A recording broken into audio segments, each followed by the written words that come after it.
Ha, Mahmudda bolalar futbol o'ynayapti ekan. Skameykani nimadir bormi bir eshitib o'tiraylik bir pas. Bor, aka, mana. Assalomu alaykum.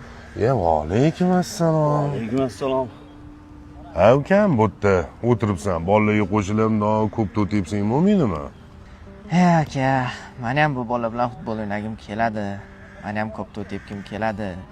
Lekin ko'p to'tayotganimda bolalar ko'rmisan, g'ilaymisan deb haqorat qilib qolsa, ko'nglim sinib qoladimi deb qo'rqaman-da aka. Ukajonim, men ham yoshligimda senga o'xshab o'ylab, tortinib, bolalar bilan futbol o'ynamay armon bo'lib qolgan. Maslahatim, hech narsadan tortinma, holatingdan uyalma. Bolalarga qo'shilib, maza qilib, ko'pda o'ynab yur.